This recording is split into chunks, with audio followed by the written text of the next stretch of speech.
Intros are hard to make. I don't want to bog it down with a bunch of unneeded stuff like "I've been too busy" or "I'm burnt out," because you've heard that already.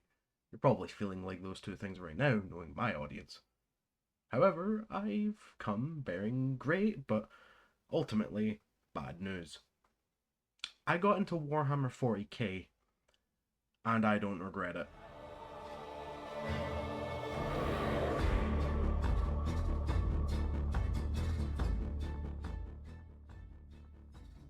Yes, you've heard that right. I've finally gotten into Britain's very own grimdark sci-fi epic. If you've been living under a rock, Warhammer 40,000, a spin-off from Warhammer Fantasy, now known as Age of Sigmar, is a multimedia franchise starting out as a tabletop game in 1987, then spiraling out into board games, video games, books, TV shows, fucking candles. The Slanesh one is really good, by the way.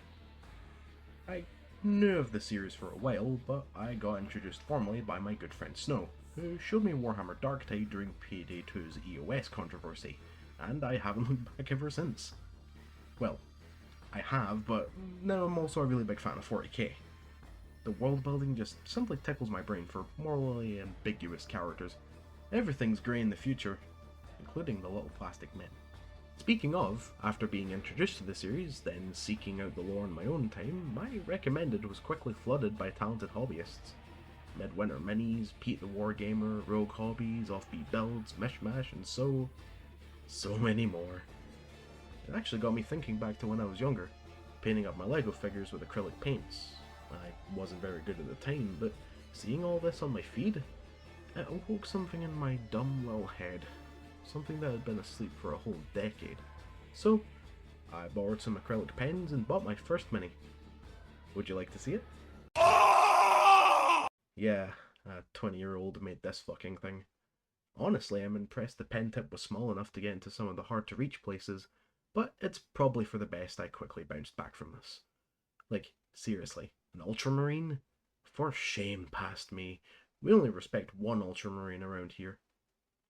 Still, after many months away, I'm going to show you what I've been up to on my painting journey. So, sit back, grab a snack, and prepare for some garbage paint jobs. So, after painting up the captain with what was basically felt tips, I decided that the hobby was worth spending a little bit more money on.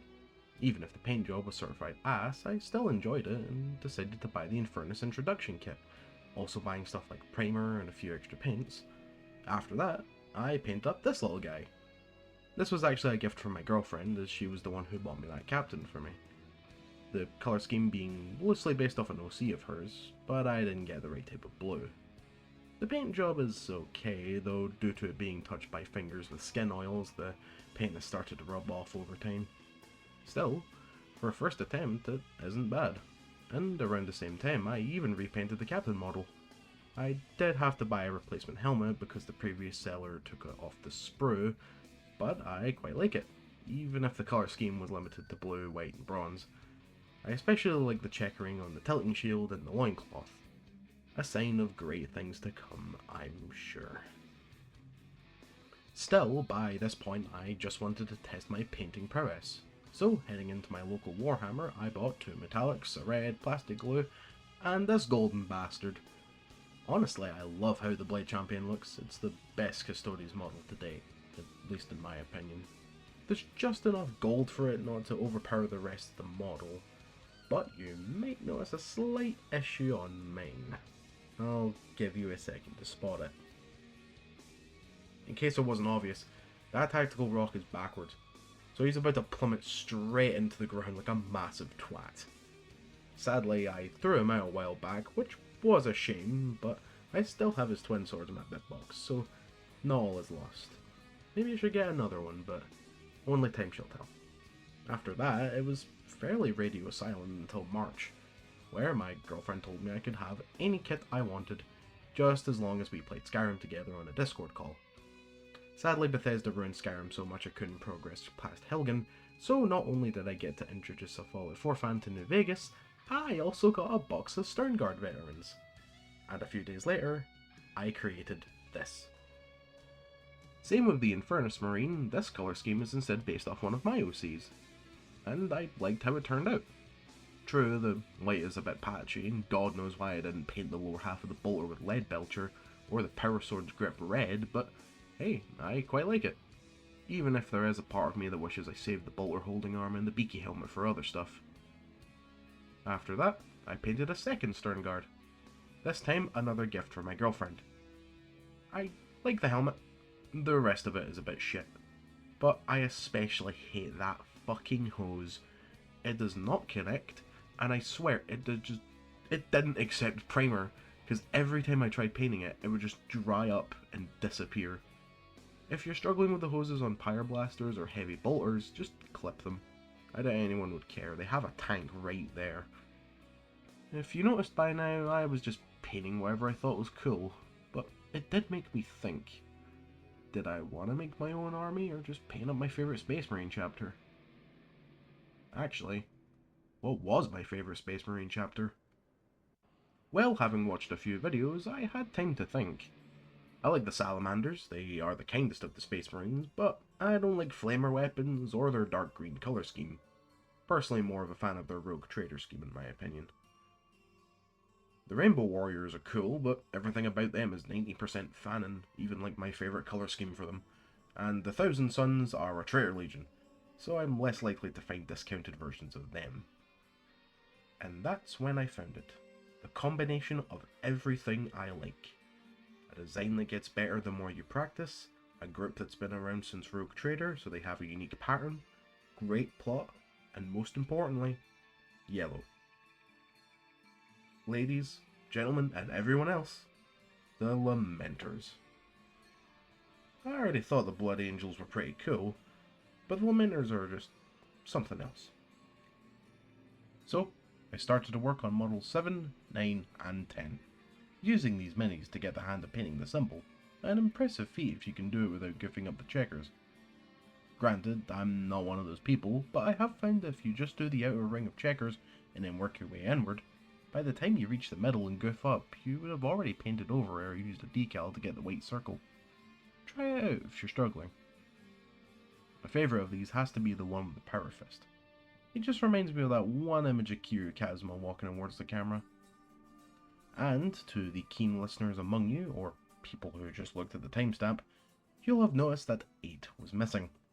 That's because 8 is an Infernus Marine. As mentioned previously, Darktide was my introduction to Warhammer, and as such I gravitated towards the coolest class that I saw, that being the Psyker. And as such, model number 8 is a Phobos Librarian. I picked this kit because this one is ugly and this one wasn't in my nearest Warhammer store. Still, I am quite proud of it, even if there are a few hiccups like my god-awful attempts at cloth highlights, the horrible attempt at shadowing his face to avoid painting skin, or the several white specks. I don't know, I might even just kit bash my own librarian. As of recording, I'm actually assembling a Primaris Librarian for my girlfriend, so I at least know it's just a normal Primaris Marine with a huge collar and a massive coat. But going on from one of my least favourite models to one of my favourites. My Sanguinary Priest, also known as a Calyx. Ignoring the looming sense of dread in the background from my pile of shame slowly rising, this turned out amazingly. But that may have been because the White Scar primer was doing most of the work. The metals are clean, the yellow is perfect, the only issue is the slight chipping on the chainsword from being in a box with other Marines, but otherwise I quite like it. Just ignore the thing on the hip. After this, or more correctly before this, I had a jump pack captain model I was using for my girlfriend to practice her painting on.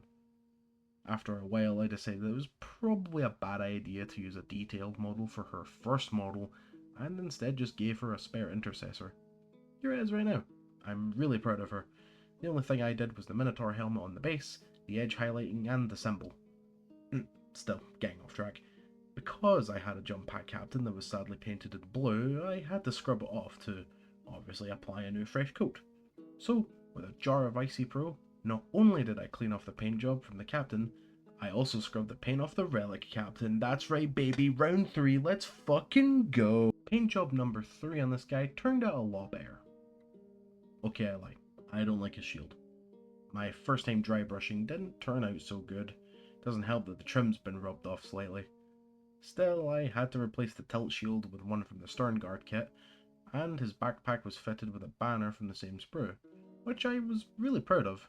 However, the pack itself looks like it's about to fall off, he's floating mid-air, and I missed the detailing on the power pack.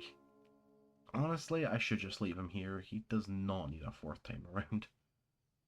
But hey, from mediocre captain to one of my favourites.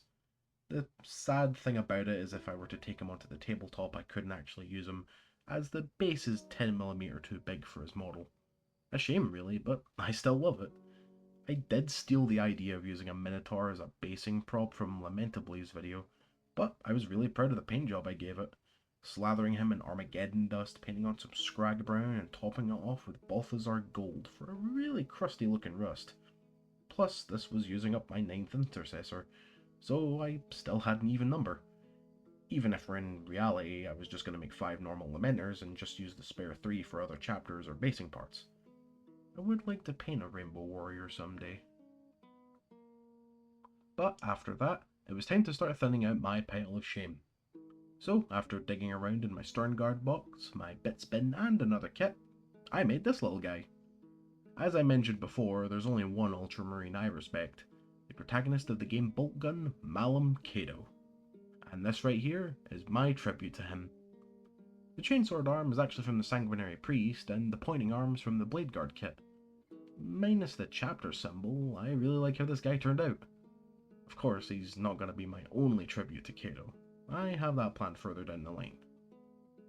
Continuing on to lighten the load of my sad grey pile, I had 2 captains.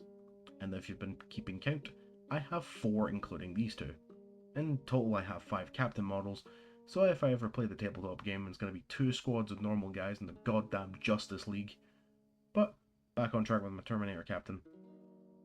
The helmet was a spare from the Bladeguard box, which was good because it looks so right on this body. Everything was a pretty good job too. Scroll bits look good because I remembered to use Agrax, 2 tilting shields look nice, the symbols look great, but that base... If I had half a brain, I would have remembered that the Lamenters fought against High Fleet Kraken, and painted it up like one of those. But instead I just coated it in Armageddon dust and brown paint. But hey, at least I painted up a spare Terminator Prime in Kraken colours, but he's basically just a fancy dry brush palette. My next captain is a little less better, but I'll admit it was my fault. I do really like how the Blood Angel captain model looks though, but I imagine I could have done way better. And after that, I could feel my pile getting even smaller. Just as long as I don't make a rash decision like, I don't know, buying 2 more 10-man squads in the walking sarcophagus. Yeah, it was at this point I decided to buckle up and get to thinning the pile, by working on not 1, not 2, but 4 models at once. My Bladeguard vets, and a lieutenant with Storm Shield. Even if it's way too many models at once, since they're the same general design, it meant I was able to paint them up fairly quickly, and I love them all.